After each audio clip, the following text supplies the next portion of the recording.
আসসালামু আলাইকুম প্রিয় দর্শক, আপনারা দেখছেন মানুষ দৌড়াদৌড়ি করছে, পেছনে এক টর্নেডো ধেয়ে আসছে। কি, কেন, কিভাবে, কোথায় ঘটে গেল এমন ঘটনা জানবো সেই কথা।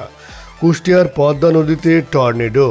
কুষ্টিয়ার দৌলতপুরে পদ্মা নদীতে ভয়াবহ টর্নেডোর উৎপত্তি হয়েছে।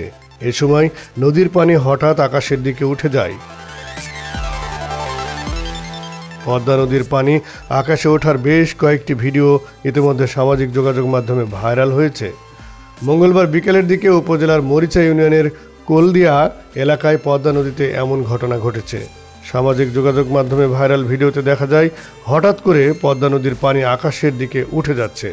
বিষয়টি নিশ্চিত করেছেন দৌলতপুর উপজেলা নির্বাহী কর্মকর্তা আব্দুল হাই সিদ্দিকী।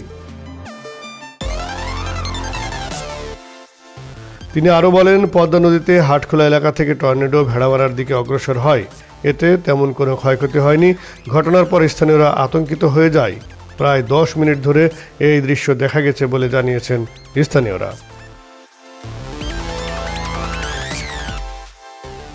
তারা আরও বলেন, বিকেলের দিকে হঠাৎ করে পদ্মা নদীর পানি আকাশে উঠে যাওয়ায় আমরা ভয় পাই। তারপর মোবাইল দিয়ে সে সকল দৃশ্য ভিডিও ধারণ করি।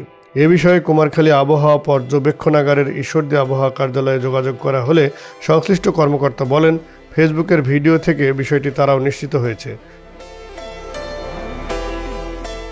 তবে ফেসবুকে ছড়িয়ে পড়া 1 মিনিট 50 সেকেন্ডের ভিডিওতে দেখা যায় পদ্মা নদীর মাঝ থেকে পানি আকাশের দিকে উঠে যাচ্ছে, অনেকটা ফানেলের আকার ধারণ করেছে। এই দৃশ্য দেখে কয়েকজন দৌড়ে দূরে সরে যাচ্ছেন। ধীরে ধীরে কয়েক মিনিটের মধ্যেই পানির স্তর অদৃশ্য হয়ে গেছে। বেশিরভাগ ক্ষেত্রেই টর্নেডো দেখতে সরু ফানেলের মতো হয়, যার চিকন অংশটি ভূমি স্পর্শ করে। যদিও টর্নেডো বিভিন্ন আকার কিংবা আকৃতির হতে পারে। টর্নেডো পানি টেনে নিয়ে ওপরে তুলে মেঘ তৈরি করে, পরে সেটাই আবার বৃষ্টি হয়ে নেমে আসে। অনেক সময় আকাশে পানি তুলে সেটা আবার ছেড়ে দেয়। ধন্যবাদ এতক্ষণ সাথে থাকার জন্য। আল্লাহ হাফেজ।